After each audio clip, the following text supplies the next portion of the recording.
first done my trailer reaction for this show, I had so many people in the comment section saying it's a book and they are from Egypt themselves and the book is so good. And yo, my hype, my expectation for this show, it went so high, and let's have a chat about it. Paranormal. At the bottom, but it threw me off. If you turn those subtitles off, because they're always different from what they're saying in the series. Just like the title tells you, it's paranormal. It's about the other entities, mythical.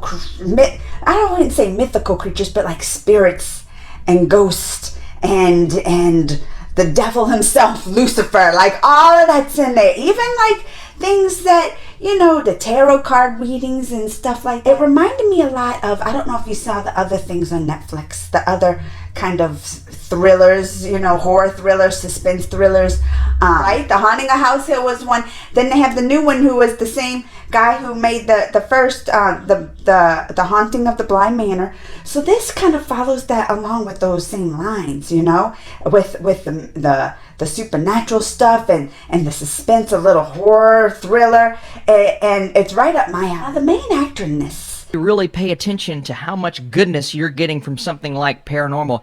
It's everything you want in a show like this. Ahmed Amin plays our main character of Rifat, and he's just very, very entertaining. One, because of the mental conflict that's going on all throughout the show, and two, the things that he continues to bring up, always talking about Murphy's Law, and again convincing himself that what he saw as a child, and that's what we're kind of dealing with in the first episode, is this reflection of sorts, wasn't actually real, and it's a journey. And I think the best part about the show, and by the time you get into the final 2 episodes, you're going to know how this actually resolves itself. It's a journey of acceptance.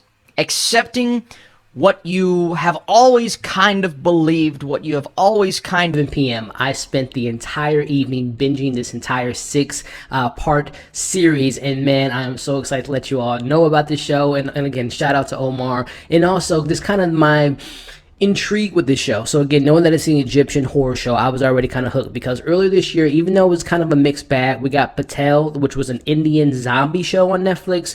The thing that got me more excited than anything about the show, even though I don't think it really stuck the landing, I'm excited to see Netflix explore other international type of shows, other cultures, other horror type of cultures, because I love, whether it be Korean cinema, whether it be, getting into Indian cinema, whether it be getting into Egyptian cinema. I love just exploring international type of content.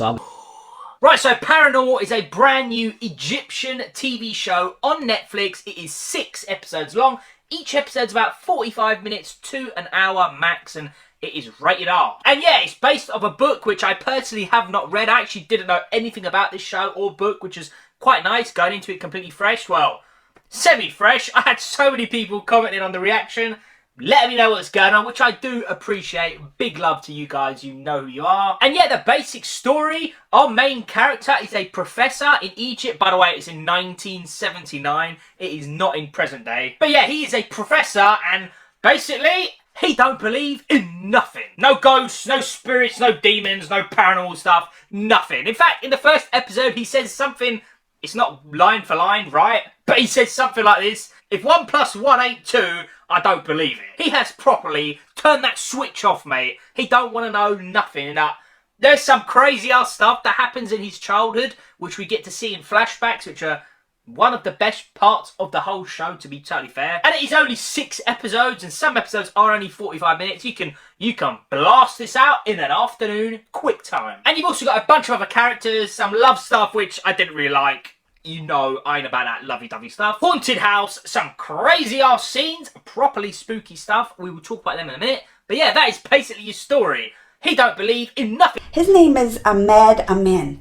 He's more known, I heard, to play like comedic roles.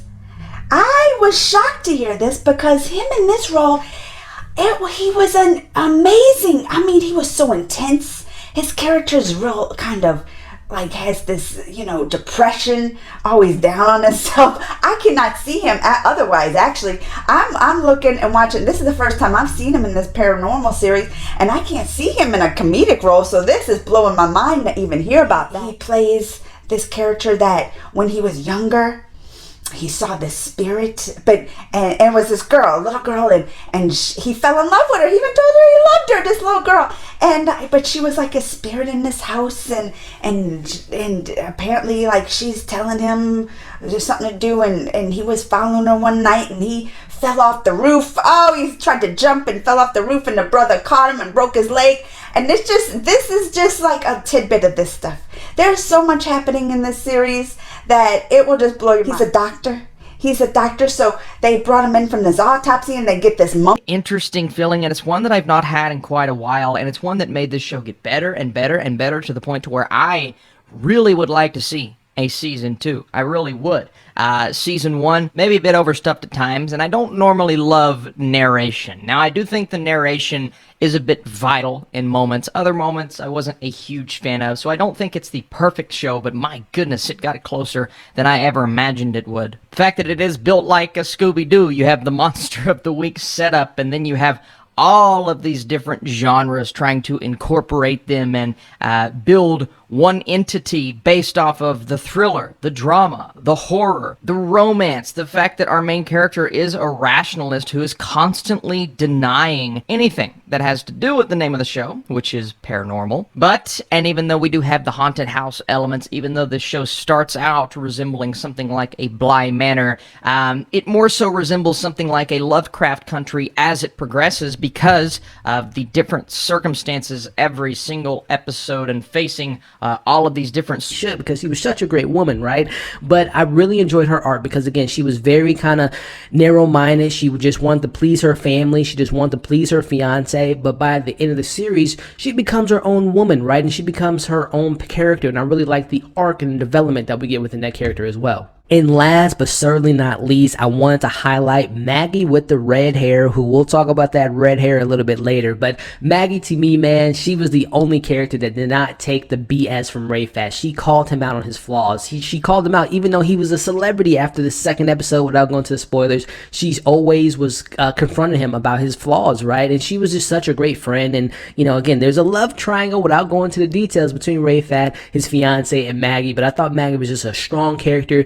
She was just always wanted to face fear right on. She did not want to be left on the sidelines. She wanted to go on these adventures. She wanted to discover the mysteries of the mummy. She wanted to discover the mysteries of the flower. She wanted to help Rayfat. She didn't give up on him, which is another thing I loved. Again, they have this type of relationship where they were, you know, they had a love interest in college, right? And years have went by. And again, I just really love Maggie's Scottish accent. She was just such a badass character. There were some flaws that I had with Maggie. One in particular that we'll talk about a little bit later. But I thought the Maggie character was just, again, she did not take the BS from Rayfat. She was such a badass character. She was